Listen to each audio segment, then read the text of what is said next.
الحمد للہ رب العالمین والعاقبۃ للمتقین والصلاة والسلام علی سید الرسل وخاتم الانبیاء والمرسلین وعلی آلہ الطیبین واصحابہ الطاہرین، اما بعد فاعوذ باللہ من الشیطان الرجیم، بسم اللہ الرحمن الرحیم۔ لتؤمنوا باللہ ورسولہ وتعزروہ وتوقروہ وتسبحوہ بکرۃ وأصیلا۔ صدق اللہ العظیم وصدق رسولہ النبی الکریم الامین المکین الرؤوف الرحیم۔ قال اللہ تبارک و تعالی فی شان حبیبہ مخبرا وآمرا، ان اللہ وملائکتہ یصلون علی النبی یا ایہا الذین آمنوا صلوا علیہ وسلموا تسلیما۔ اللہم صل علی سیدنا و مولانا محمد وعلی آل سیدنا و مولانا محمد وبارک وسلم وصلی علیہ۔ الصلاۃ والسلام علیک یا رسول اللہ، الصلاۃ والسلام علیک یا حبیب اللہ، الصلاۃ والسلام علیک یا نبی اللہ، الصلاۃ والسلام علیک یا خیر خلق اللہ۔ تمام تعریفیں اللہ تبارک و تعالیٰ کے لیے ہیں، جو خالق کائنات بھی ہے، مالک ششجہات بھی، جو احد بھی ہے، صمد بھی ہے، جس کی شان لم یلد بھی ہے ولم یولد بھی۔ لا تعداد ہدیہ درود و سلام بارگاہ سید الانام، شفیع رحمت، والی امت، شاہ خوباں، جان جانا، شہنشاہ حسینہ، سید سروراں، سیاہ لامکاں، تتیمہ دوراں، سرخیل زہرہ جمالاں، رازدان ماوہا، شاہد ماتغا، صاحب علم نشرہ، معصوم آمنہ، احمد مجتبی، حضرت محمد مصطفیٰ صلی اللہ علیہ وآلہ وصحبہ وبارک وسلم کی دربار ناز میں اپنی عقیدتوں، ارادتوں، محبتوں کا خراج پیش کرنے کے بعد، عزیزان محترم، جیسا کہ آپ حضرات جانتے ہیں کہ شب و روز محبوب علیہ الصلوۃ والسلام کے ذکر میں محافل منعقد ہو رہی ہے، اور روزانہ ایک نئے موضوع کے ساتھ آپ کی سمع خراشی کا سبب بننے کی سعادت حاصل ہوتی ہے۔ اور ابھی جس موضوع پر میں نے گفتگو کرنی ہے اس کا عنوان ہے ادب رسول صلی اللہ علیہ وسلم۔ چونکہ دن میں جو آپ نے خطاب سنا وہ آپ کو یاد ہے کون سا موضوع تھا؟ حضور کعبے کا کعبہ ہے۔ اب جس موضوع پر گفتگو کرنے لگے ہیں اس کا عنوان ہے ادب رسول صلی اللہ علیہ وسلم۔ یہ یاد رکھیں، الدین، جو دین ہے نا وہ ایک نصیحت کا نام ہے، الدین النصیحہ، دین ایک نصیحت کا نام ہے۔ اور اگر کسی کا دین دیکھنا ہو کہ اس نے دین کو اپنے اوپر اپلائی بھی کیا ہے کہ نہیں کیا، تو دیکھا جائے گا الدین کلہ ادب، جس کے پاس ادب ہوگا اس کے پاس دین ہوگا، جس کے پاس دین ہوگا اس کے پاس ادب ہوگا۔ اگر آپ نے کسی کو دیکھنا ہے یہ عالم ہے، قاری ہے، حافظ ہے، بہت بڑا شیخ الحدیث ہے، شیخ القرآن ہے، الفاظوں کی ترتیب و ترکیب اپنی جگہ، مگر دیکھا یہ جائے گا اس کے اندر ادب کتنا ہے۔ عزیزان محترم، انعام یافتہ لوگوں کا ادب کرنا اہل سنت کا زیور ہے، اہل سنت کا خاصہ ہے، اہل سنت کا تخصص اور تشخص ہے۔ یہ صالحین، کاملین، عاشقین، رادین، مردین، اولیاء، نوکبا، نوجبا، عرفا، جو بھی جماعت اس کو نظر آتی ہے یہ اس کا ادب کرتے ہیں، اس لیے اس کو سنی کہتے ہیں، اس لیے اس کو سنی کہتے ہیں۔ اور یاد رکھیں حضرت عبداللہ بن عباس رضی اللہ تعالیٰ عنہ فرماتے ہیں، امام لالکائی جو 418 ہجری کے امام ہیں وہ فرماتے ہیں سنی کے چہرے کو دیکھنا عبادت ہے۔ آپ کو بات شاید سمجھ نہیں آئی یا آپ سنی نہیں ہیں؟ سنی کے چہرے کو دیکھنا عبادت ہے، کس لیے کہ سنی ادب رسول کا دوسرا نام ہے، سنی ادب صحابہ کا دوسرا نام ہے، سنی ادب اہل بیت کا دوسرا نام ہے، سنی ادب اولیاء کا دوسرا نام ہے۔ جو انعام یافتہ جتنی جماعتیں ہیں جن کا اللہ نے قرآن میں ذکر کیا ہے، جو بھی اس کا ادب کرتے ہیں اس کو سنی کہتے ہیں۔ کچھ لوگ کہتے ہیں کیا ہمیں اپنے آپ کو مسلمان کہلانا کافی نہیں تھا؟ پھر یہ اہل سنت و جماعت اور سنی کیوں کہتے ہیں؟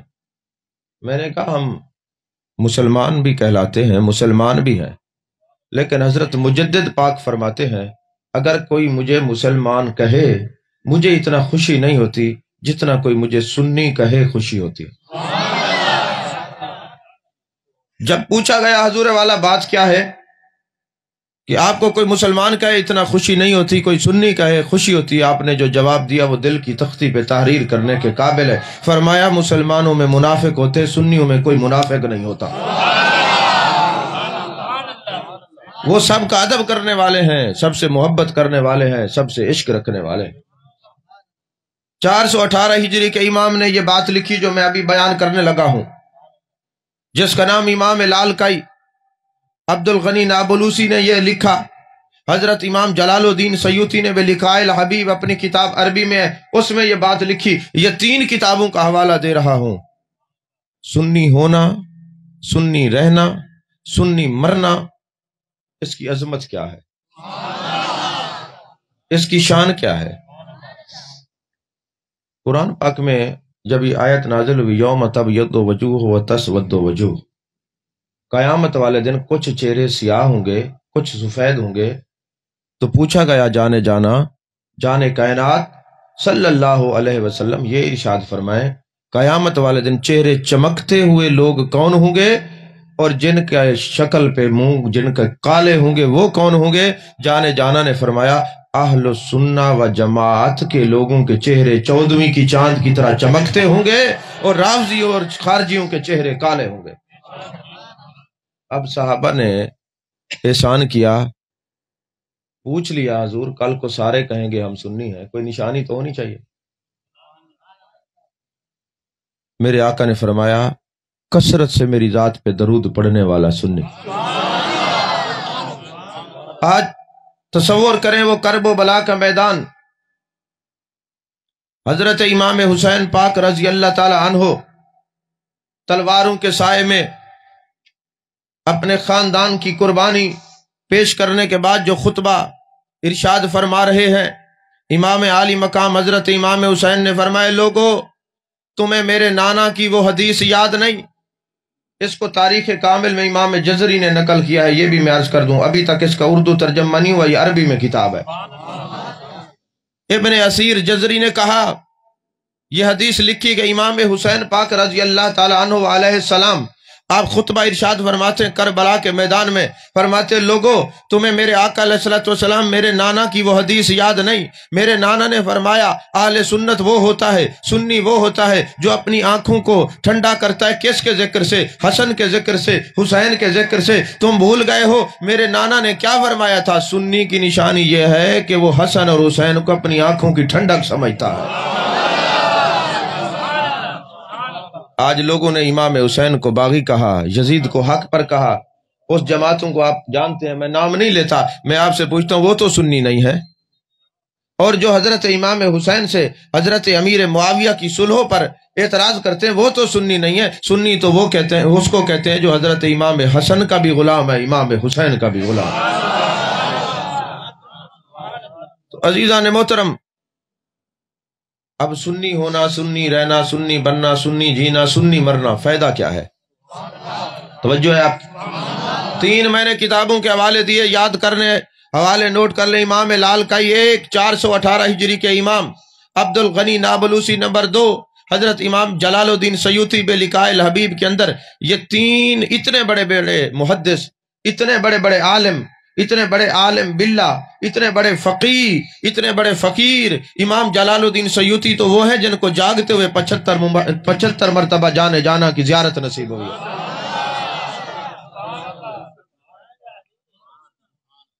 اب مسئلہ یہ ہے کہ مجھ سے اس سے نچلے لیول کی تقریر نہیں ہوتی، اور میری قسمت یہ، آپ روزانہ میرے متھے لگ جاتے ہیں، تازے تازے بچوں کو اٹھا کے لے آتے ہیں، اب میں روزانہ ڈسٹرب ہوتا ہوں۔ جس طرح وہ میں تقریر کرنا چاہتا ہوں، یہ بتانا چاہتا ہوں، اس طرح کر ہی نہیں سکتا، روزانہ یہ مسئلہ ہوتا ہے۔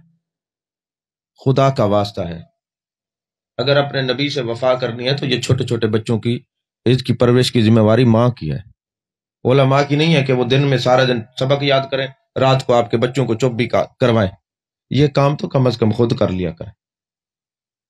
ایسا نہ ہو کہ جیسے میں نے اس دفعہ یہ کہا تھا کہ اس بندے کو ٹائم دیں گے جس میں یہ شرائط ہوگی کہ جناب والا ساؤنڈ اچھا ہوگا، کوئی رافضی نقیب نہیں ہوگا، کوئی رافضی خطیب نہیں ہوگا، کوئی رافضی خارجی پیر نہیں ہوگا، تو مجھے یہ بھی لکھنا پڑے گا بھائی چھوٹے چھوٹے بچے بھی نہیں ہوں گے۔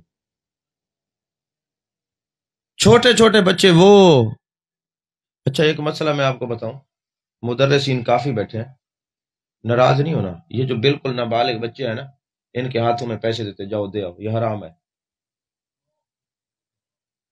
جائز نہیں ہے۔ یہ جو طالب علم پڑھتے ہیں مدرسے کے اندر، جو استاد ان کو کہتا ہے نابالغ بچوں کو، چھوٹے بچوں کو، بیٹے جاؤ پانی بھر کے لے آؤ، وہ اس کی ملکیت ہو جاتی ہے۔ نابالغ بچے کی ملکیت جو چیز ہوتی ہے وہ کھانا حرام۔ مدرسے کا استاد اپنے نابالغ طلباء کو یہ نہیں کہہ سکتا کہ جاؤ پانی بھر کے لے آؤ مجھے پلاؤ۔ مسائل بھی یاد رکھا کریں۔ آپ کیا سمجھتے صرف ہمیں میلاد پڑھنا آتا ہے اور مسئلے نہیں آتے؟ الحمدللہ رب رسول کے کرم سے مسئلے بھی آتے ہیں، میلاد بھی آتا ہے۔ حضرت امام لالکائی، حضرت عبد الغنی نابلوسی، امام جلال الدین سیوطی، جس کو 75 مرتبہ جاگتے جانے جانا جانے کائنات کی زیارت نصیب ہوئی، وہ یہ واقعہ لکھتے ہیں۔ ابو نصر سائغ بہت بڑے محدث ہیں، امام المحدثین ہیں، اسماء الرجال کی کتابیں آپ پڑھیں، میزان الاعتدال آپ اٹھائیں، امام زابی کو پڑھیں، کتاب الثقات اٹھائیں، علامہ ابن حبان کو پڑھیں، اس میں وہ ابو نصر سائغ کی ہسٹری لکھتے ہیں۔ بہت بڑے شیخ ہیں، شیخ الحدیث ہیں، شیخ المحدثین ہیں، استاذ المحدثین ہیں۔ وہ فرماتے ہیں مجھے ایک جنازے میں جانا نصیب ہوا، میں نے دیکھا کہ جب قبر کو بند کرنے لگے، آخری جب وہ جناب سوراخ بند کرنے لگے تو میں نے دیکھا قبر کے اندر مردے کے پاس 2 نوجوان بیٹھے ہیں۔ میں نے کہا بھی قبر بند نہ کرو، مجھے 2 بندے قبر کے اندر نظر آ رہے ہیں۔ انہوں نے کہا اے شیخ المحدثین ہمیں نظر نہیں آ رہے، اے استاذ المحدثین ہمیں نظر نہیں آ رہے۔ میں نے کہا میں اپنی آنکھوں سے دیکھ رہا ہوں، یہ مجھے 2 بندے نظر آ رہے ہیں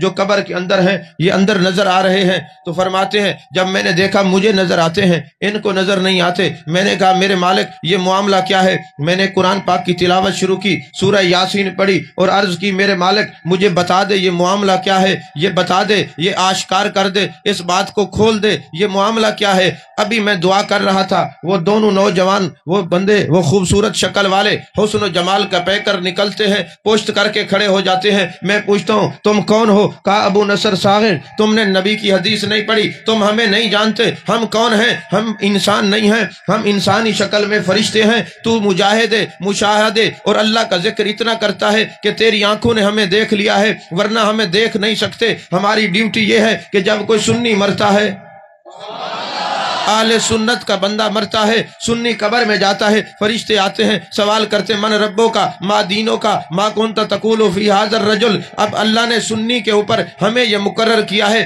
جس کی موت عقیدہ اہل سنت پہ آئی ہو، قبر میں جانا اور فرشتے نکیرین ان سے کریں گے سوال اور تم نے ان کی طرف سے جواب دینا ہے۔ ہم صرف سنی کی قبر میں جاتے ہیں اور کہیں جاتے ہی نہیں۔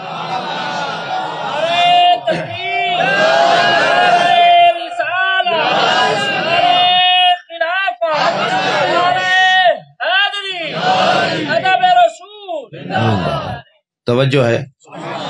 الحمدللہ ہم سنی ہیں۔ لیکن یہ بھی ہے کہ ہم مسلمان اپنے آپ کو کہلاتے ہیں کہ ہم بھی الحمدللہ مسلمان ہیں، ان دین عند اللہ الاسلام، ہم مسلمان ہیں۔ ایسے مسئلے کو یوں سمجھیں، جب آپ جاتے ہیں کہیں سعودیہ یا دبئی یا ملک سے باہر، جب آپ سے کوئی پوچھتا ہے کہاں سے آئے تو کون سی جگہ کا نام بتاتے ہیں؟ اچھا جب اسلام آباد بیٹھے ہوں پھر کہاں کا؟ ملتان کا۔ اگر سندھ میں بیٹھے ہوں تو پھر پنجاب کا۔ تو سمجھ لیں جب آپ پاکستان سے باہر ہیں پاکستانی، پاکستان میں ہیں صوبہ سندھ میں ہیں تو پنجابی، پنجاب میں ہیں تو ملتانی، ملتان میں ہیں تو بستی خدا داد کے۔ تو یہی وجہ ہے جب غیروں سے بات کرتے ہیں مسلمان ہیں، بد مذہبوں سے بات کرتے ہیں تو سنی ہے۔ سمجھ میں آ رہی ہے بات کہ نہیں؟ تو کیا خیال ہے جب آپ اپنے آپ کو بستی خدا داد کا کہیں ملتان کا انکار ہوتا ہے؟ جب آپ اپنے آپ کو ملتان کا کہیں پنجاب کا انکار ہوتا ہے؟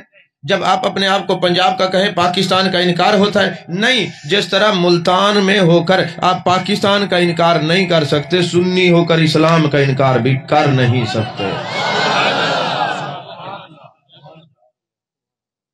جس کو یہ شوق ہے نا کہ جناب والا یہ سنی نہیں کہنا چاہیے، یہ تو مولویوں کی اختراع، نہیں کہنا چاہیے، صرف مسلمان کافی ہے، اس کو کوئی قوم بھی نہیں لکھنی چاہیے، صرف آدمی ہونا ہی کافی ہے۔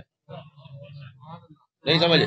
پھر آدمی ہونا کافی ہے، پھر یہ جناب فلاں برادری فلاں، میں نام نہیں لیتا، کل کو پھر آپ لوگ ناراض ہو جائیں گے ان کا نام لیا ہمارا کیوں نہیں لیا۔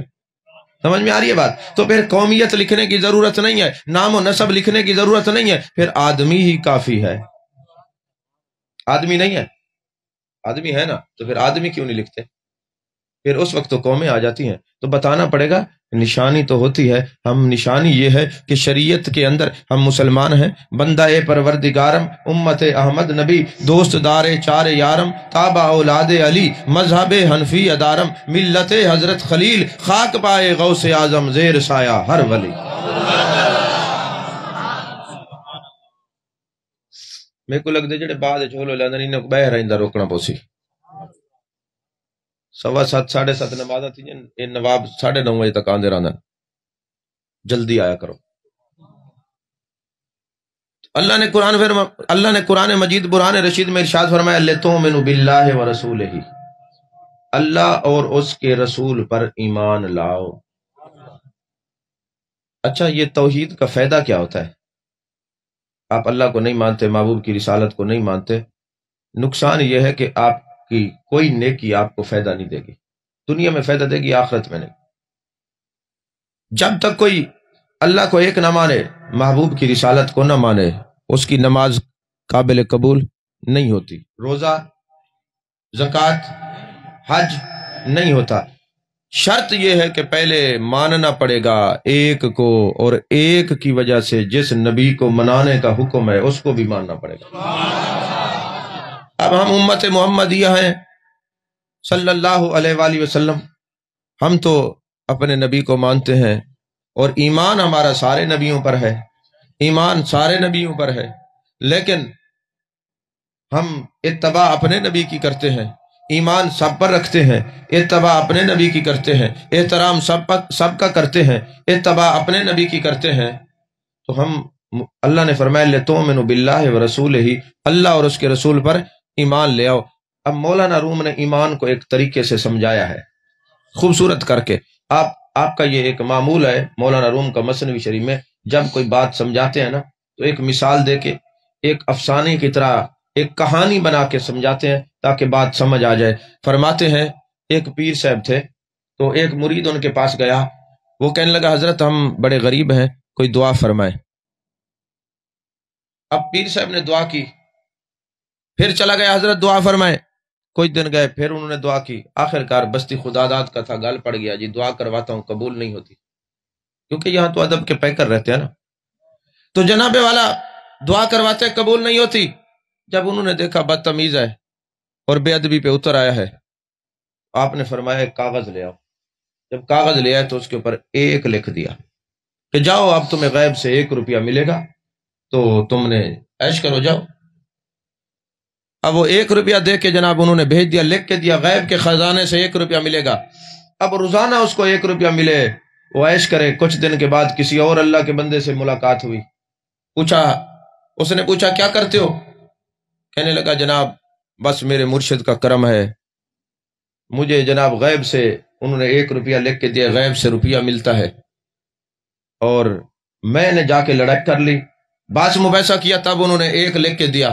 انہوں نے سمجھا اتنا بدتمیز ہے، اگر میں کچھ نہ لکھ کے دوں تو پھر میرے لیے بھی زبان درازی کرے گا۔ انہوں نے آگے سے 1 صفر بڑھا دی، کتنے ہو گئے؟ 10۔ اب جس وقت ملے نا 10 تو موڈ جیسے آپ کا مزاج خراب ہو جاتا ہے، اس کا بھی مزاج خراب ہو گیا۔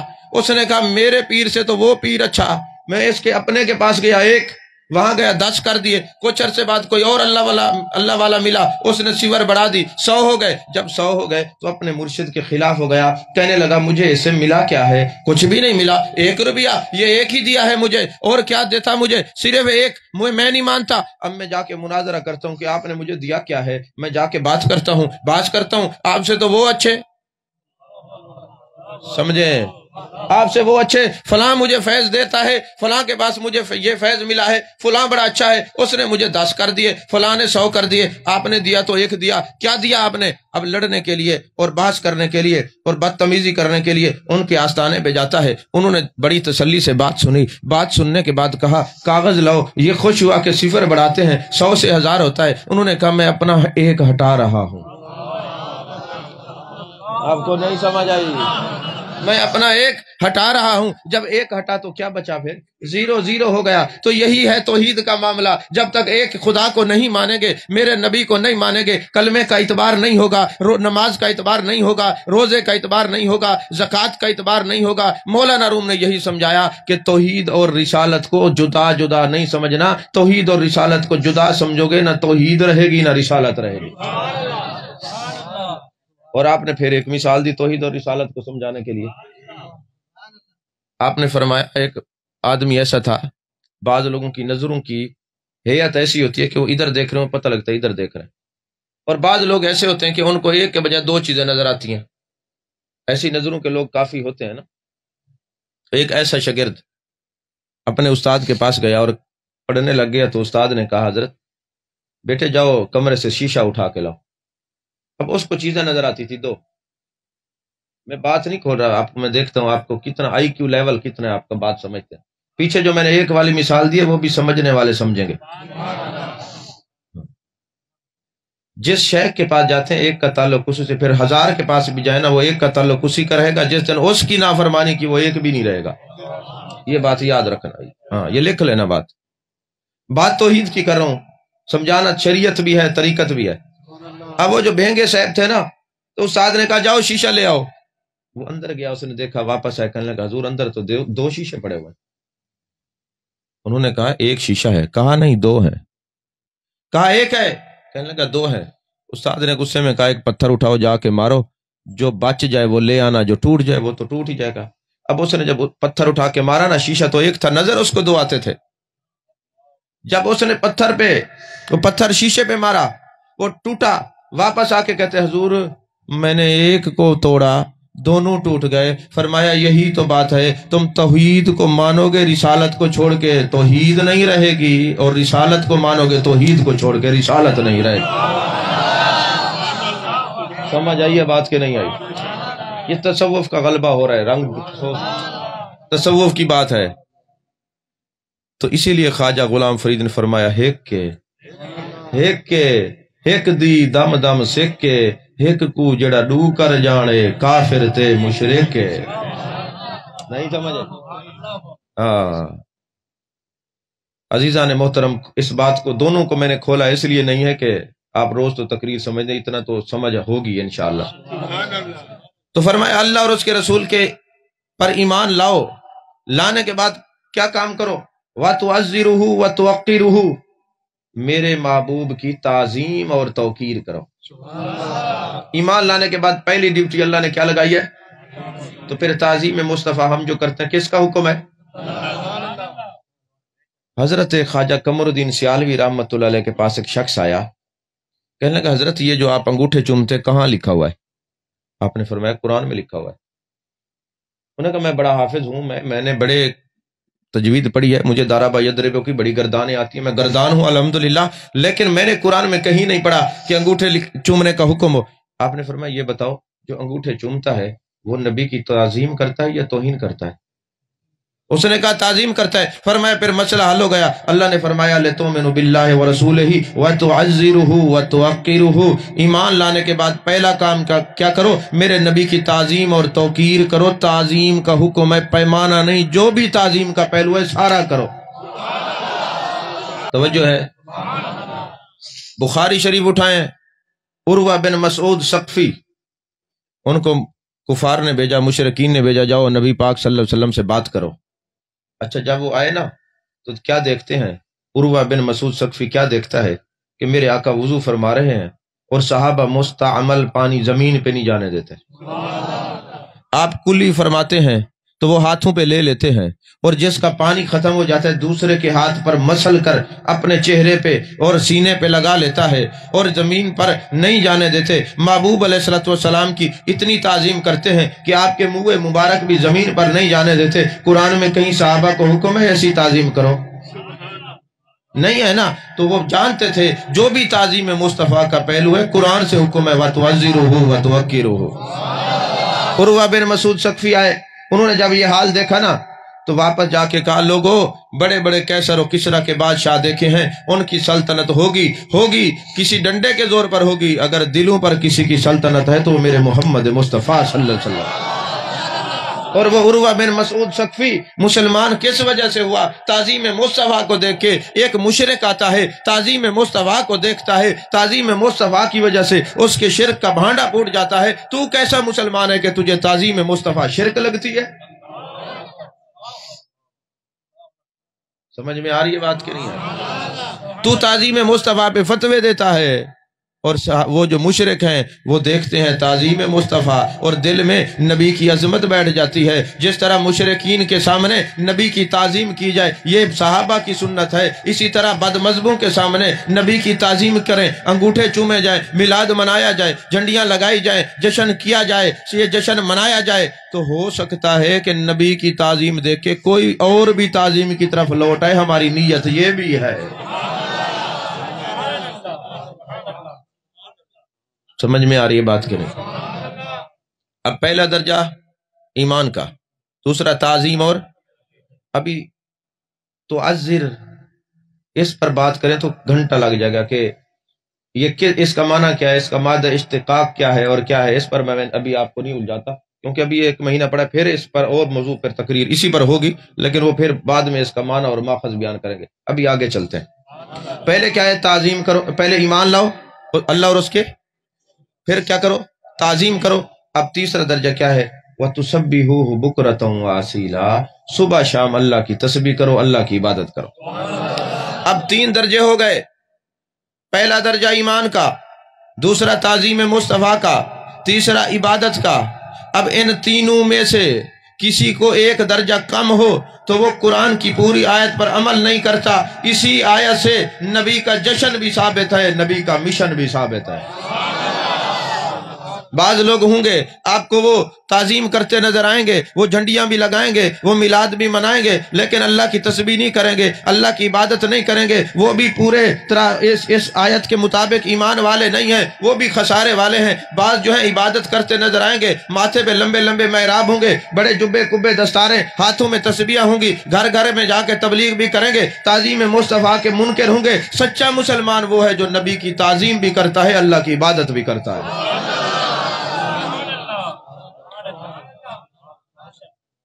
عزیزان محترم، حضرت عبداللہ بن عباس رضی اللہ تعالیٰ عنہ کی گھر والی حضرت ام الفضل رضی اللہ تعالیٰ عنہ اور ام المومنین حضرت میمونہ رضی اللہ تعالیٰ عنہ سگی بہنیں ہیں۔ حضرت میمونہ رضی اللہ تعالیٰ عنہ حضرت عبداللہ بن عباس کی سگی خالہ ہے۔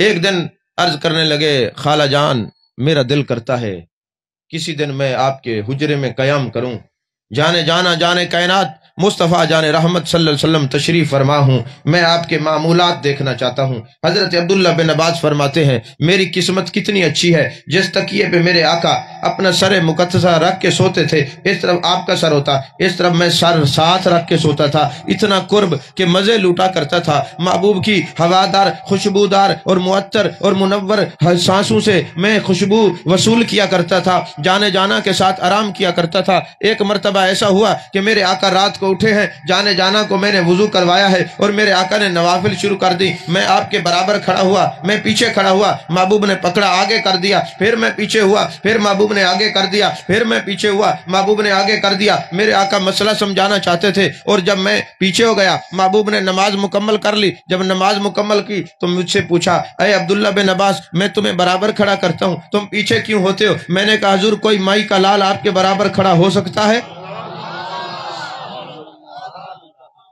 جو صحابہ برابری کھڑے ہونے میں نہیں کرتے وہ مثلیت میں برابری کیسے کریں گے؟ وہ اپنے آپ کو کیسے مثل کہیں گے؟ پتہ چلا برابری کرنے والے صحابی نہیں، وہ کوئی اور ہیں، صحابی برابری نہیں کرتے۔ اب حضرت عبداللہ بن عباس کو محبوب نے جب یہ بات سنی کہ حضور کون ہوتا ہے، کون ہے مائی کلال جو آپ کے برابر کھڑا ہو، میرے آقا کو یہ ادا بڑی پسند آئی۔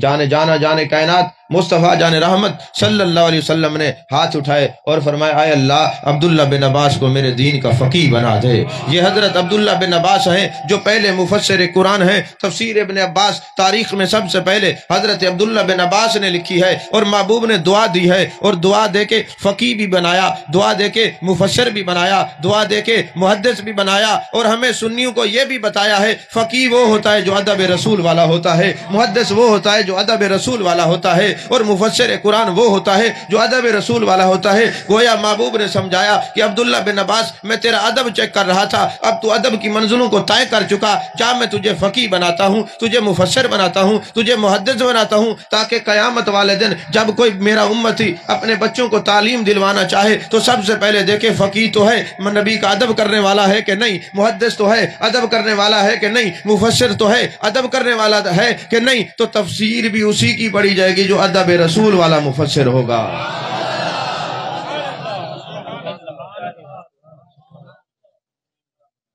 عزیزان محترم،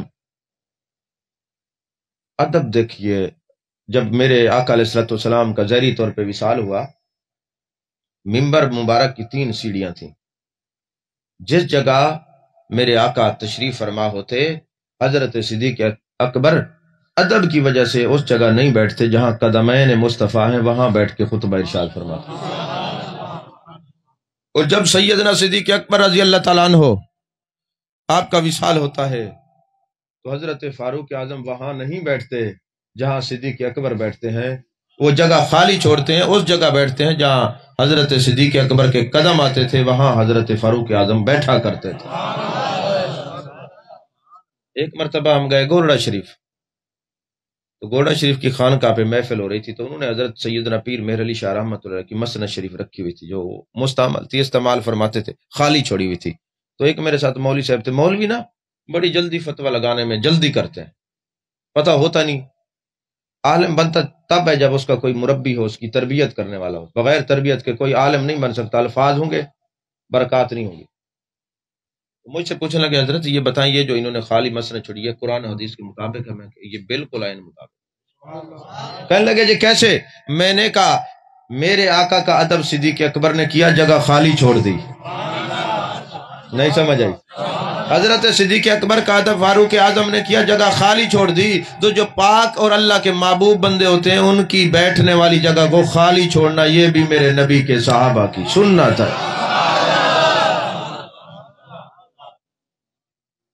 عزیزان محترم، حضرت عبداللہ بن عمر کا ادب دیکھیے، جب آپ منبر رسول پر آتے ہیں نا تو اس طرح ہاتھ لگاتے ہیں اور چہرے پہ پھیرتے ہیں، حدیث پاک ہے۔ اگر کوئی مقدس جگہ پہ ہاتھ لگا کے پھیرتے ہیں تو لوگ کہتے ہیں یہ کہاں لکھا ہوا ہے؟ میں نے کہا حضرت عبداللہ بن عمر، اٹھائیں الادب المفرد، امام بخاری نے لکھی ہے، حضرت عبداللہ بن عمر منبر رسول کو ایسے ماس کرتے اور پھر اپنے چہرے پہ لگاتے تھے۔ اچھا، آج ہم آقا علیہ الصلوۃ والسلام کا نام نامی اسم گرامی ادب سے چومتے ہیں نا، تعظیم کی وجہ سے چومتے ہیں، تو بنی اسرائیل کا ایک عالم نہیں تھا، صوفی نہیں تھا، کوئی محدث نہیں تھا، محقق نہیں تھا، کوئی اعلیٰ درجے کا عرفہ و اعلیٰ عالم نہیں تھا، وہ کچھ بھی نہیں تھا، وہ ایک فاسق تھا، فاجر تھا، گناہگار تھا، مر گیا، لوگوں نے اٹھایا، گندگی کے ڈھیر پہ پھینک دیا، اور حضرت موسیٰ علیہ السلام کو اللہ نے حکم فرمایا، اے میرے پیارے کلیم اللہ، میرا ایک دوست گندگی کے ڈھیر پہ پڑا ہے، چل جا اس کو اٹھا، غسل دے، اس کی تدفین کر۔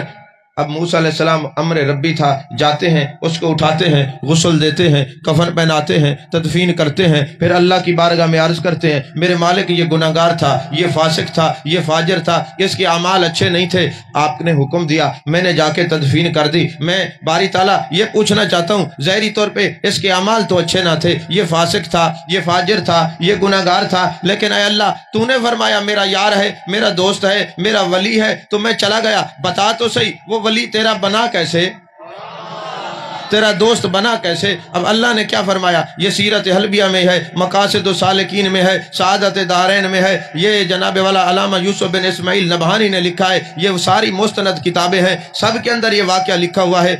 فرماتے ہیں اللہ نے فرمایا بات یہ ہے، یہ گناہگار جتنا تھا لوگوں کی نظر میں اس سے زیادہ گناہگار تھا، کچھ ایسے گناہ بھی ہیں جو لوگوں کی نظر میں نہیں تھے، لیکن ایک دن اس نے توریت کھولی، جب توریت کھولی تو سامنے جانے جانا کا نام لکھا ہوا تھا، جانے کائنات کا نام لکھا ہوا تھا، جناب محمد الرسول اللہ صلی اللہ علیہ وسلم کا نام لکھا ہوا تھا۔ میرے محبوب کا نام جیسے ہی اس نے دیکھا کہ لفظ محمد لکھا ہوا ہے تو اس کو پتا تھا ساری کائنات میں نے اس نبی کے لیے بنائی ہے، یہ زمین آسمان اس نبی کے لیے بنائے ہیں، اپنا رب ہونا ظاہر اس نبی کے لیے کیا ہے، تو اس نے ادب سے محبت سے میرے نبی کے نام کو چوم لیا ہے، پھر ہم نے اس کے عیب نہیں دیکھے، اس کو اپنے ولایت کے پردے میں بھی چھپا دیا ہے، اور 500 حوروں کے ساتھ اس کا نکاح بھی فرما دیا ہے۔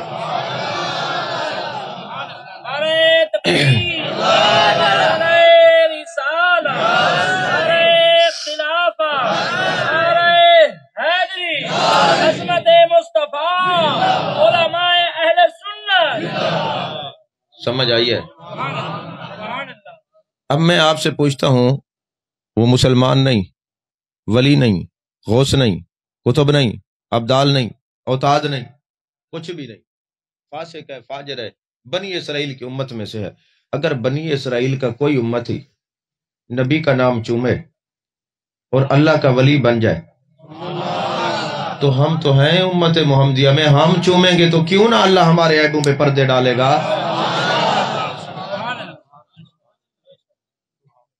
عزیزان محترم،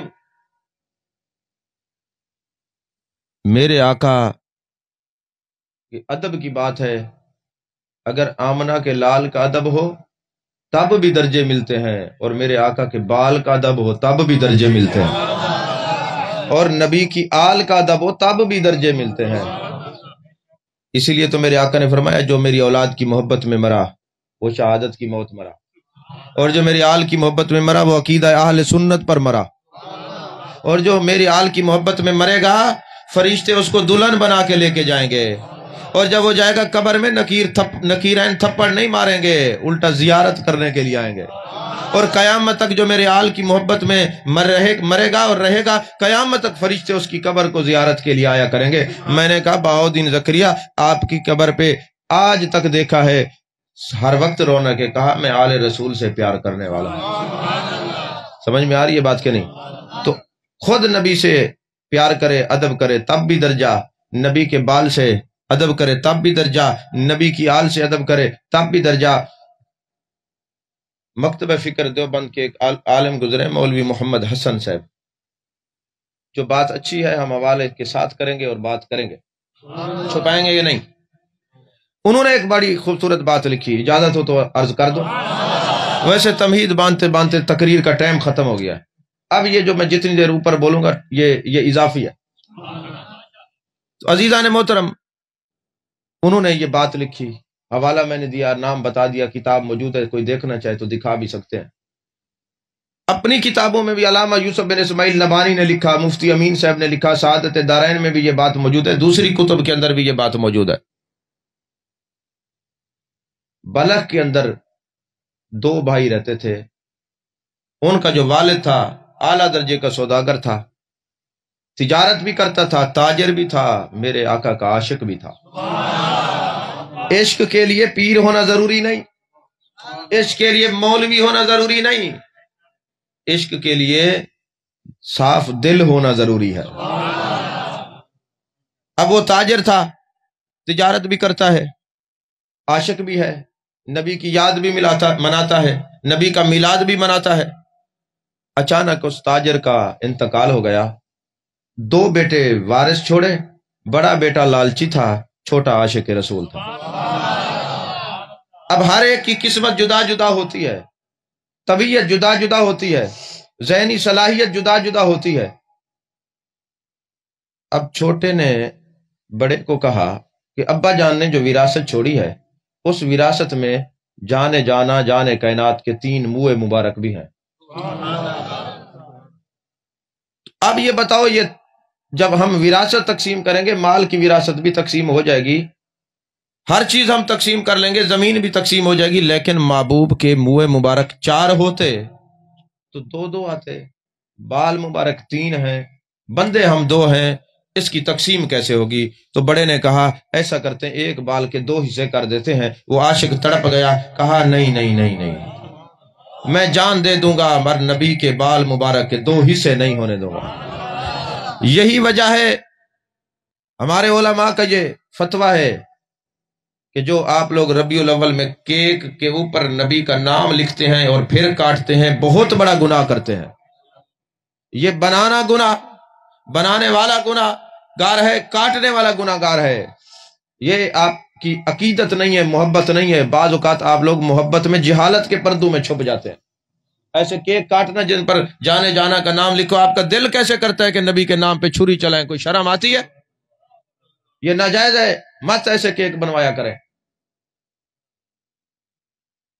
یہ تماشا بناتے بڑے بڑے پیر اور بڑے بڑے جناب والا خان کا کیک بنا رہے ہیں، نبی کی نالائن کے نقشے ہیں، نبی پاک صلی اللہ علیہ وسلم کا نام یہ اس میں حرام ہے، یہ بے ادبی ہے نبی کا نام کاٹنا۔ یہ نبی کا نام مٹانے والے اور ہیں، ہم تو لکھنے والے ہیں۔ ہمارے اعلیٰ حضرت نے کیا فرمایا؟ میرے دل کے 2 حصے کر کے دیکھو، ایک سائڈ پہ لا الہ الا اللہ لکھا ہو، دوسری سائڈ پہ محمد رسول اللہ لکھا ہوگا۔ ارے ہم تو دل پہ محمد رسول اللہ لکھ لیں تو نہیں ہٹاتے، تم کیک پہ لکھ کے پھر کاٹتے ہو۔ کوئی شرم آتی ہے تمہیں؟ یہ کوئی سنیت نہیں، کوئی ادب نہیں، بدتمیزی ہے، یہ طوفان بدتمیزی ہے، ناجائز ہے۔ عزیزان محترم، عاشق رسول تھا، اس نے کہا جان دے دوں گا پر 2 حصے نہیں کروں گا۔ جب بڑے نے دیکھا نا یہ تو اتنا عشق رکھتا ہے جانے جانا جانے کائنات صلی اللہ علیہ وسلم سے، تو کہنے لگا اچھا تجھے بال زیادہ عزیز ہے؟ جی، بال تو رکھ لے، مال مجھے دے دے، ساری جائیداد میرے نام کر دے، یہ 3 منہ مبارک تو رکھ لے۔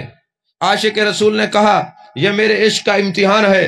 جانے جانا نے پوچھ لیا، ایک طرف مال تھا، ایک طرف حضرت آمنہ کے لال کا بال تھا، تو نے مال کو اہمیت دی ہے، منہ مبارک بال کو چھوڑ دیا ہے، تو میں شرمندہ ہو جاؤں گا۔ کہنے لگا میرے بھائی ساری زمینیں تیرے نام، سب کچھ لکھوا لے، جانے جانا کہ منہ مبارک مجھے دے دے، منہ مبارک مجھے دے دے۔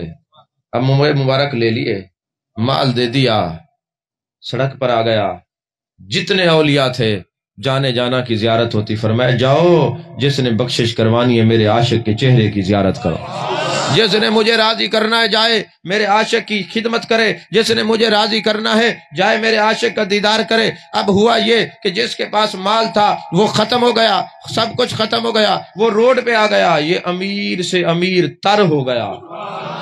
جو بھی آتے جانے جانا کے منہ مبارک کی زیارت کرتے، محبوب کی زلف واللیل کی زیارت کرتے، محبوب علیہ الصلوۃ والسلام کے منہ مبارک کو دیکھتے، نذرانے پیش کرتے۔ یہ امیر تر ہو گیا، وہ غریب تر ہو گیا۔ اب وہ بیٹھا بیٹھا ہر وقت درود و سلام پڑھتا، یا رسول اللہ مجھ سے خطا ہوئی ہے، مہربانی کریں۔ میرے آقا کا دیدار ہوا، فرمایا اب تیرے نبی تجھ سے ایک شرط پہ راضی ہوں گے، اگرچہ عمر میں بڑا ہے لیکن جا اس کا نوکر بن کے رہے گا، اس کی خدمت کرے گا تو تیرا نبی تجھ سے راضی ہوگا۔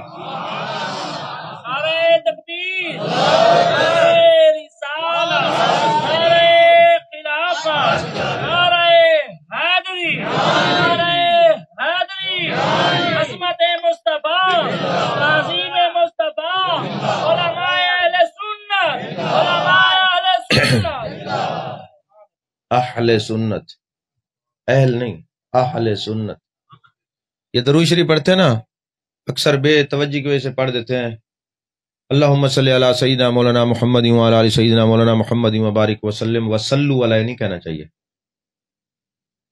اس کا معنی اور ہو جاتا ہے کہ اتنی بے ادبی تو نہیں ہے، لیکن یہ جو گرامری بیٹھے ہوتے ہیں نا، یہ بعد میں ہنستے ہیں کہ دیکھو سی یہ نام بڑا ہے اور بڑے قاری کہلاتے ہیں، درود ہی نہیں صحیح آتا، تو یہ ہے بارک وسلم وصلی علیہ، وصلی وصلی، صلو علیہ نہیں صلی، یہ درست کر لے، سمجھ میں آ رہی؟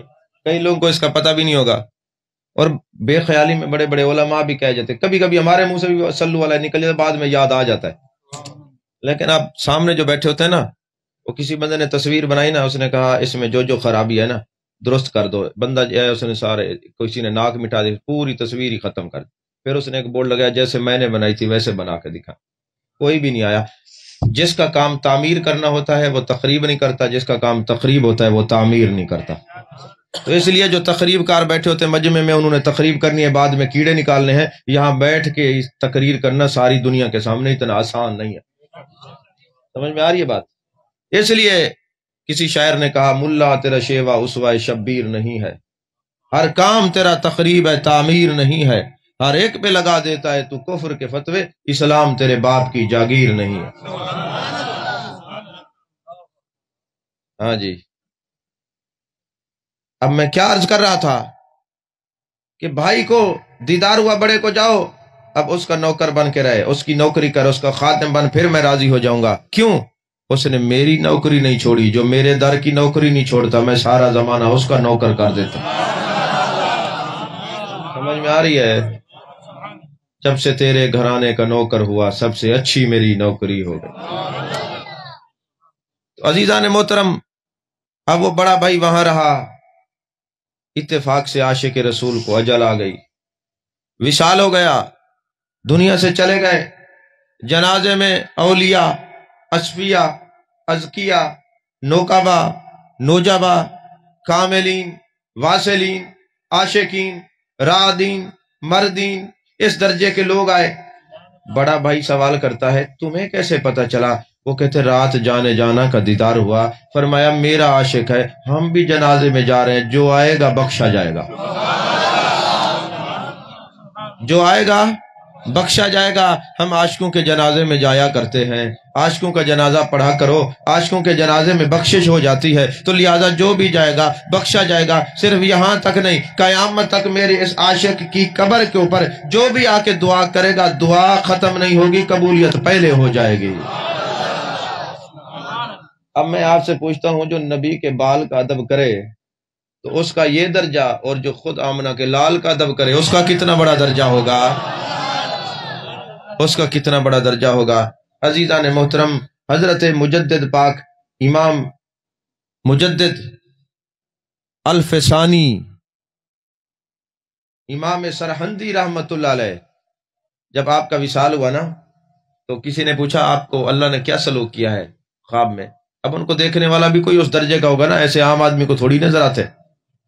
تو انہوں نے فرمایا میں نبی پاک کی حدیثیں لکھا کرتا تھا، ایک دن میں واش روم میں گیا تو وہ حدیثوں والی سیاہی میرے ہاتھ پہ لگی ہوئی تھی، میں نے کہا یہ کہیں واش روم میں بہہ جائے، بے ادبی نہ ہو جائے۔ میں واپس آیا، میں نے ہاتھ دھوئے اور اس سیاہی کو دیوار پہ ڈال دیا، خشک ہو جائے، نالی میں نہ بہے۔ جب میں گیا ہوں قبر میں، میرے رب نے کہا مجدد تیری اسی ادا سے ہم تجھے حساب بھی نہیں لیتے، تجھے جنت ہی کر دیتے۔ تو حضرت مجدد پاک نے سیاہی کا ادب کیا تو یہ درجہ ملا، تو جس نے عرب کے ماہی کا ادب کیا ہے اس کا کیا درجہ ہوگا؟ عزیزان محترم، حضرت عائشہ صدیقہ رضی اللہ تعالی عنہا میرے آقا کی مزار کے پاس کوئی چیز لگا رہے تھے، تو ایک شخص نے ہتھوڑی کے ساتھ جب کیل کو ٹھونکنے کی کوشش کی، کیل کے اوپر ہتھوڑی ماری نا، حضرت عائشہ صدیقہ صدیقہ کائنات رضی اللہ تعالی عنہا فوراً پیغام بھیجتی ہیں یہ کون ہے جو اتنی آواز پیدا کر رہے، ادب کے خلاف ہے، اس کو نہیں پتا جانے جانا آرام فرما رہے۔ اما جان یہ کیل ٹھونکنا ضروری ہے؟ فرمایا پھر طریقہ میں بتاتی ہوں، کیل کے اوپر کپڑا رکھ دو، پھر ہتھوڑی کے ساتھ ٹھونکو، آواز نہ آئے، کہیں جانے جانا کے آرام میں خلل نہ آ جائے۔ توجہ ہے آپ کی؟ عزیزان محترم، میرے آقا علیہ الصلوۃ والسلام کے شہر میں علامہ عبد الرحمن سمہودی رحمۃ اللہ علیہ نے یہ بات لکھی ہے. ایک بندہ گیا اور جا کے نا، اچھا یہاں سے لوگ جاتے ہیں نا مکے مدینے، وہ لڑتے رہتے ہیں جی بات یہ ہے کہ ہمیں مکان اچھا نہیں ملا، ہمیں ہوٹل اچھی نہیں ملی فلاں جگہ. وہ عاشق کہتے ہیں وہاں اعتراض نہیں کرنا، ہمارے اعمال تو اچھے نہ تھے جس طرح نبی نے ہمیں ٹھہرانے کی جگہ عطا فرمائی. ایک بندہ مجھے ملا تو وہ ہر جگہ پہ کبھی کہیں نماز پڑھ رہا تھا، کبھی کہیں پڑھ رہا تھا. میں نے اس سے پوچھا، میں نے کہا آپ جگہ بدل بدل کے کیوں نماز پڑھتے ہیں؟ چیچنیا کا تھا. اس نے مجھے جب سلام دعا ہوئی، جان پہچان ہوئی، تو اس نے اپنا واقعہ سنایا. کہتے میں ایک دن نا اپنا مصلی لے کے آیا، میں نے بچھایا کہ پتہ نہیں کہیں جراثیم نہ لگے ہوں، کسی کی بیماری نہ لگ جائے. رات کو میں جب سویا میرے آقا ناراض ہوئے، فرمایا ہم نے اتنے قیمتی قلین تمہارے لیے بچھائے تو اپنے مصلی لے کے آتا ہے. کہتے اس لیے اب میں جگہ بدل بدل کے سجدے کرتا ہوں. مدینے میں جو چیز بھی مانگو مل جاتی ہے. ایک درود شریف کی کتاب میں پڑھ رہا تھا، ابھی میں حوالہ نہیں دے رہا طاہر صاحب، ہاں جی کتاب میں پڑھ رہا تھا. ایک بندہ مدینے گیا اور اس نے پھرتا رہا. کئی لوگ ہوتے ہیں نا چیزیں دیکھتے رہتے ہیں. اس نے دیکھا مدینے میں ہر چیز پڑی ہوئی ہے، اور یہ جو شملہ مرچیں نہیں ہوتی یہ نظر نہیں آئی. کہتے ہیں نبی کے شہر میں ہر چیز ہے. میرے آقا نے فرمایا اے اللہ اپنے حرم سے میرے حرم کی برکات دگنی کر دے. میں نے مکے میں تو دیکھی ہیں یہ مرچیں، مدینے میں نظر نہیں آئی. کہتے ابھی میں سوچ ہی رہا تھا، ایک عربی آیا، اس نے مجھے پکڑا اور ساتھ لے گیا منڈی میں. دیکھا ساری مرچیں ہی مرچیں تھی. کہنے لگا کتنی چاہیے؟ میں نے کہا میں نے تو اعتراض کرنا رکھ کے مارا تھپڑ، نبی کے شہر میں آ کے اعتراض کرتا ہے، شرم نہیں آتی؟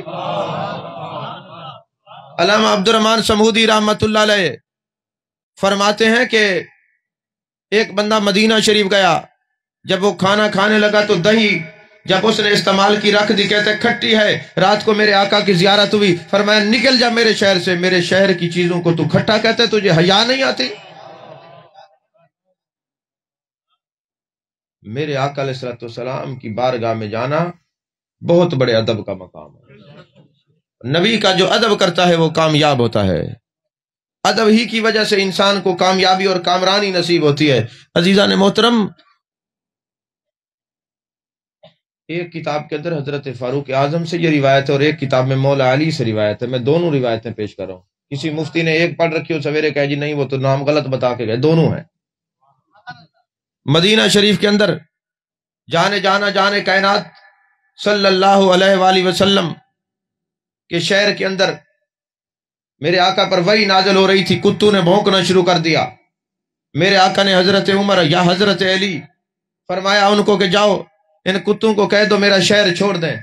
جب یہ پیغام لے کے گئے مولا کائنات حضرت علی کرم اللہ وجل کریم جا کے نبی کا پیغام سنایا. وہ کتے رونے لگے. اللہ نے طاقت گویائی عطا فرمائی. عرض کرنے لگے اے علی پاک آپ ذمہ داری اٹھا لیں، جانا کی بارگاہ میں ہماری طرف سے عرض کریں قیامت تک ہم آپ کے شہر میں رہیں گے. وعدہ کرتے ہماری نسلیں مدینے میں بھونکنے کی آواز نہیں آئے گی. آج جتنے حاجی جاتے ہو حج پہ تلاش کر کے بتاؤ مدینے میں آپ کو کتے نظر آئیں گے بھونکتے نہیں ہیں. کتے نظر آئیں گے بھونکتے نہیں. وعدہ کیا ہے. اور حضرت خواجہ غلام فرید جیسے لوگ کیا فرماتے ہیں؟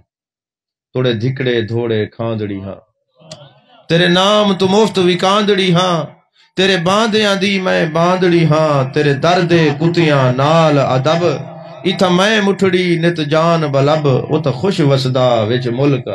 حضرت خواجہ غلام فرید رحمت اللہ علیہ گئے ایک سال نا آپ کے مرید گئے حج پہ کچھ، تو جب واپس آئے نا تو آپ چلے گئے حضرت خواجہ غلام فرید رحمت اللہ علیہ ان کا حال احوال لینے کے لیے. بھی حج پر جو گئے ہو بتاؤ کیسا سفر رہا. ان کے ساتھ یہ واقعہ پیش آیا آپ کے مریدین کے ساتھ کہ راستے میں ان کو ڈاکو پڑ گئے، انہوں نے سامان بھی لوٹ لیا اور مارا بھی صحیح اور مدینے بھیج دیا. اب یہ عاشق تھے اور فرماتے ہیں خلقت کو جیندی گول ہے ہر دم فرید دے کول ہے جے یار فرید قبول کرے سرکار بھی تو سلطان بھی تو نہ تا کہتر کم تر آہ کر ادنا لا شاہ لا امکان بھی تو خواجہ صاحب گئے حال حوال لینے کے لیے کہ حاجی آئے جا کے پوچھیں کیسا سفر رہا.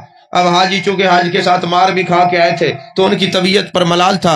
اب وہ شروع ہوئے، حضرت جب گئے نا مدینے کے قریب پہنچے تھے تو ڈاکو نے پکڑ لیا اور ہمیں مارا، جیسے ہی آپ نے سنا تڑپ گئے، کھڑے ہو گئے، صوفی تھے، عاشق تھے، ادب جانتے تھے، جو نبی کے در کے کتوں سے اتنا پیار کرنے والا صوفی ہو اس کا مقام کیا ہوگا، آپ کھڑے ہو گئے، فرمایا فرید مدینے کے چوروں اور ڈاکوں کا شکوہ بھی سننا برداشت نہیں کرتا۔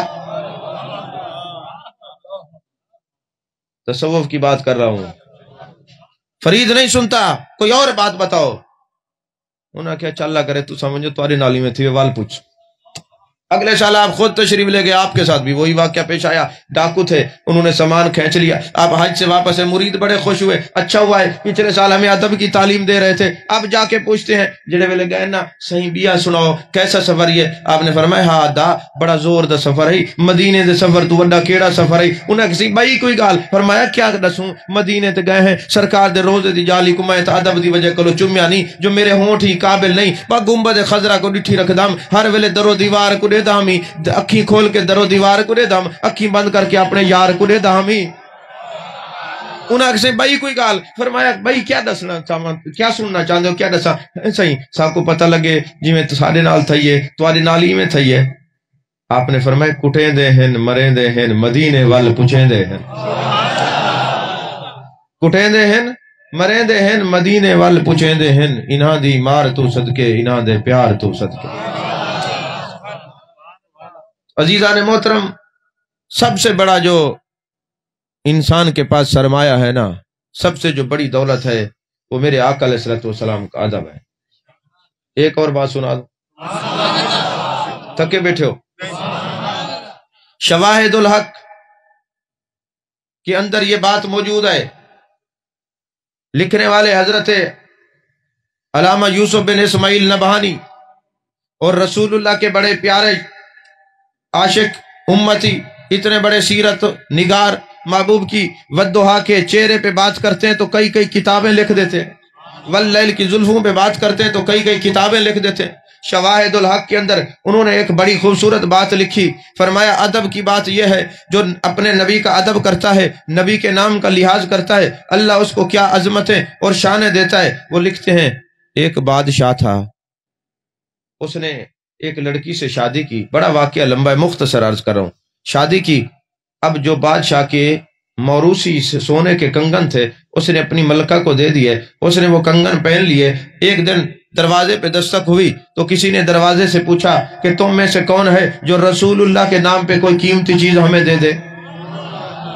جو اس عورت نے وہ کنگن اتار کے دے دیا۔ جب کچھ دن گزرے تو اس بادشاہ نے دیکھا، پوچھا میری ماں کا کنگن تھا، ہمارا موروثی کنگن تھا، تم نے کہاں کیا؟ اس نے جواب دیا کہ دروازے پہ دستک ہوئی، کسی نے کہا تم میں سے کون ہے جو رسول اللہ کے نام پہ قیمتی چیز دے دے؟ جب جانے جانا کا نام آیا، محبوب کائنات کا نام آیا، محبوب رب العالمین کا نام آیا، سدرہ کے ماہی کا نام آیا، عرش کے راہی کا نام آیا، میں نے وہ کنگن اتار کے دے دیا۔ بادشاہ کو غصہ آیا، اس نے اس کا ہاتھ کاٹ دیا، اس نے کہا یہ نہ تیرا ہاتھ ہوگا نہ کنگن پہنے گی، اور ساتھ ہی طلاق دے دی۔ جب طلاق دے کے اس نے گھر سے نکال دیا تو ایک غریب تھا جس کی سرائے تھی، مہمان ٹھہرانے والی جگہ تھی، اس نے اس کے سر پہ ہاتھ رکھا، اپنی بیٹی بنایا، وہاں پہ وہ رہتی تھی۔ ایک دن ایسا گزرا کہ ایک بادشاہ دوسرے ملک کا آتا ہے اور آ کے کہتا ہے کہ یہ اور لڑکی کون ہے؟ اس نے کہا جی میری بیٹی ہے۔ کہا یہ میرا نکاح اس کے ساتھ کر دو۔ اس لڑکی نے کہا ایک شرط ہے کہ اس وقت تک یہ میرے ساتھ نہ بیٹھے، مجھ سے بات نہ کرے جب تک مجھے در رسول تک نہ لے جائے۔ مجھے جانے جانا کے پاس جانا ہے، مجھے جانے کائنات کے پاس جانا ہے، مجھے مصطفیٰ جانے رحمت کے پاس جانا ہے، مجھے ودہا کے چہرے والے نبی کے پاس جانا ہے، واللیل کی زلفوں والے نبی کے پاس جانا ہے، ما زغ البصر وما طغیٰ کی کاجل والے آنکھوں والے نبی کے پاس جانا ہے، لسان اللہ والی زبان والے نبی کے پاس جانا ہے، میں نے علم نشرہ کے سینے والے نبی کے پاس جانا ہے، ید اللہ والے ہاتھوں کے نبی کے پاس جانا ہے،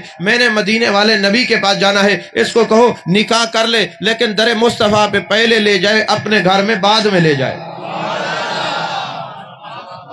اب وہ لے کے چلے گئے، ایک پالکی کے اندر وہ عورت بیٹھی ہے۔ جب سرکار کے روزے کے قریب گئے، اس نے عربی کے اشعار کہے، یا رسول اللہ میں نے ہاتھ سے کنگن دیا ہے تو آپ کے نام پہ، میرا گھر لٹا ہے تو آپ کے نام پہ، میں نے ادب کیا ہے تو آپ کے نام پہ۔ اب ایسا نہ ہو کہ میرا گھر والا یہ بھی میرا ہاتھ کٹا ہوا دیکھے مجھے کہیں طلاق نہ دے دے، حضور اس ڈر سے آپ کے در پہ آئی ہوں، میں اپنا سب کچھ آپ کی امان میں رکھتی ہوں۔ آقا آپ تو وہ ہیں جن کو کافر بھی صادق اور امین کہتے ہیں۔ حضور مہربانی کریں، شفقت کریں۔ ابھی وہ گنگنا رہی تھی، بین النوم والیقظہ کی کیفیت طاری ہوئی، زہری آنکھیں بند ہوئی، دل کی آنکھ کھلی، جانے جانا کا دیدار ہوا۔ وہ کٹا ہوا ہاتھ مصطفیٰ کے ہاتھ میں ہے۔ فرمایا او میری امتیا، اتنا آس لے کے چل کے آئی ہے، اللہ نے مجھے فرمایا وَأَمَّا السَّائِلَ فَلَا تَنْهَرْ، جو دروازے پہ آئے دینا ہے، جھڑکنا نہیں۔ یہ تیرا ہاتھ لگاتے ہیں، یہ تیرا ہاتھ جڑ جائے گا، اس کو پتہ ہی نہیں چلے گا تیرا ہاتھ کٹا ہوا ہے۔ فرماتے جانے جانا نے ہاتھ لگایا، ہاتھ جڑ گیا، آنکھ کھلی تو ہاتھ موجود تھا، ہاتھ موجود تھا۔ اب جب گھر گئے نا تو گھر والے نے پوچھا کہ کیا کہہ رہی تھی وہاں روضہ رسول صلی اللہ علیہ وسلم پہ، کیا گنگنا رہی تھی؟ سارا واقعہ سنایا۔ ابھی وہ واقعہ سنا رہی تھی، دروازے پہ دستک ہوئی، تم میں سے کون ہے جو رسول اللہ کے نام پہ مجھے سب کچھ دے دے؟ جب دروازہ کھلا تو وہ سابقہ اس کا شوہر تھا، اور یہ جو پہلے کنگن لے کے گیا تھا موجودہ اس کا شوہر تھا۔ تو جو محبوب کی ذات بابرکات پر تکیہ کرتے ہیں، جو محبوب کا ادب کرتے ہیں، جو محبوب کی عظمتوں کے قائل ہوتے ہیں، پھر ان کی قسمتیں بدلتی ہیں، ان کی نسبتیں بدلتی ہیں، ان کی تقدیریں بدلتی ہیں، ان کا اٹھنا بیٹھنا چلنا پھرنا وہ بدلتا ہے۔ جب تک زندہ رہتے ہیں لوگ دیدار کو آتے ہیں، مر جاتے ہیں قبر تک ان کی قبر بھی زیارت کرواتی رہتی ہے۔ اللہ میری معروضات کو قبول فرمائے۔ ادب رسول پر جتنا گفتگو ہوئی ہے اللہ ہم سب کو اس پر عمل کرنے کی توفیق عطا فرمائے۔ آمین آمین۔ وآخر دعوانا الحمدللہ رب العالمین۔